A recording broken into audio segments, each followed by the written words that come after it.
اور ان کے یہ باتیں جو ہمارے سامنے قرآن میں آتی ہیں اس سے پتہ چلتا رہے تو بڑی بھاری بات ہے. ہم کیوں نہ چرا کرنے کو؟ کیوں؟ کیا وجہ ہے ایسا ہونے کی؟ ہم بہت یہ سوال کرتے ہیں. پتہ نہیں ابھی یاد نہیں تھا مجھے، ابھی اسی پچھلے ہفتے تو مجھ سے کسی نے سوال کیا کہ صاحب فلانی جو ہے وہ اس طرح کا سوال کر رہی تھی کہ وہ، تو میں نے ان سے کہا کہ بھائی اگر وہ صرف اس کا جواب چاہتے ہیں کہ اس کے میں ان کو حکمت اور وزڈم بتا دوں یا اس کا فائدہ بتلا دوں تو میں ان کی طبیعت کو مطمئن نہیں کر سکتا. ان کے لیے ایک ہی بات ہے اور وہ یہ کہ جس مسئلے کے بارے میں پوچھ رہے ہیں کیوں، اس مسئلے کے بارے میں ان کو یہ بتلایا جا سکتا ہے کہ یہ قرآن میں ہے، حدیث میں ہے. اب اس کے بعد بھی اگر کیوں، میں اس کا جواب نہیں دے سکتا، اس واسطے کہ اللہ کو بات معلوم ہے کہ کیوں اس نے حکم دیا. ہمارے لیے جو ضروری ہے وہ یہ کہ ہم اس کا پتہ چلا لیں کہ مسئلہ قرآن میں ہے، حدیث میں ہے، فقہ میں ہے کہ نہیں. ہم اس کے مکلف ہیں، لیکن جب معلوم ہو جائے کہ ہے تو پھر پوچھو کیوں ہے، اس کا جواب میں نہیں دے سکتا. تو میں کیونکہ اگر دے بھی دوں گا تو میری عقل کا جواب ہوگا، اور عقل کے مقابلے میں آپ کو اپنی عقل سے کوئی دوسرا اعتراض جوڑ دیں گے تو میں کیا کروں گا. سیدھے میں کہا کرتا ہوں کہ سوال یہ ہے کہ ظہر کی نماز میں 4 رکعتیں فرض کی ہیں اور مغرب میں کتنی ہیں صاحب؟ 3 ہیں. کیا وجہ ہے کہ مغرب میں 4 نہیں ہو سکتی تھی اور ظہر میں جو ہے 4 ہیں؟ آپ کہیں گے یہاں وقت لمبا ہے، مغرب میں وقت مختصر ہے. تو صاحب فجر میں کیا کہیں گے؟ فجر میں کہاں سے 2 کر دیں؟ سمجھ میں آیا؟ وہاں کیا اتنا مختصر ہے کہ مغرب کے وقت سے بھی مختصر ہے فجر کا وقت؟ 2 کیوں رکھی گئی؟ اور اگر 2 رکعتیں رکھی گئی تو قرات کہاں کو لمبی کر دی گئی؟ مجھے بتلائیے کہ صاحب ان میں سے کون سی چیز وہ ہے جس کو آپ اپنی عقل سے بتلائیں گے کہ یہ حکم اس وجہ سے. آخر کو ساری بحث کرنے کے باوجود آخر اس پوائنٹ پر آپ کو آ کر رکنا پڑے گا صاحب مسئلہ اسی طرح اللہ اور اس کے رسول نے متعین کیا. اس کا کوئی دوسرا جواب ہے بھی نہیں.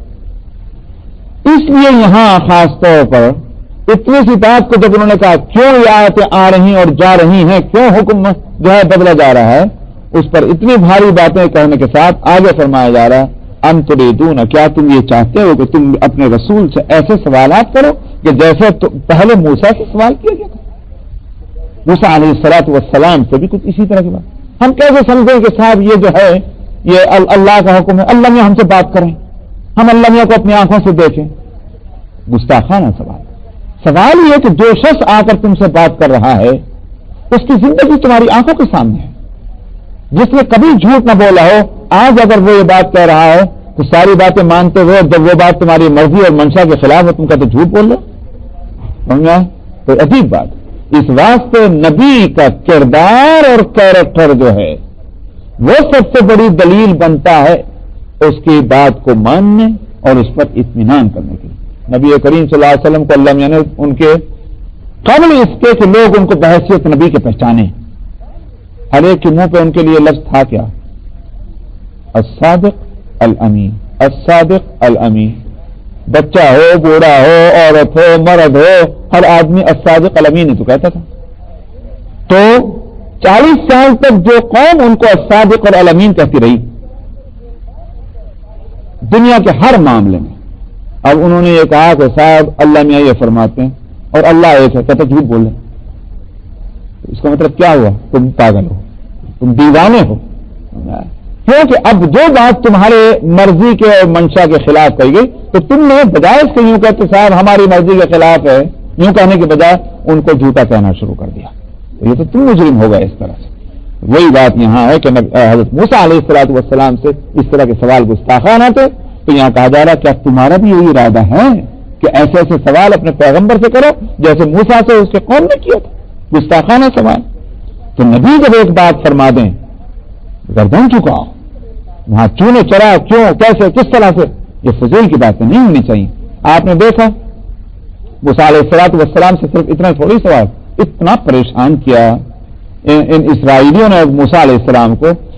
عجیب بات، موسیٰ علیہ الصلوۃ والسلام گرم مزاج تھے، غصہ بھی آتا تھا، مگر قوم بھی ایسی نالائق دی گئی تھی.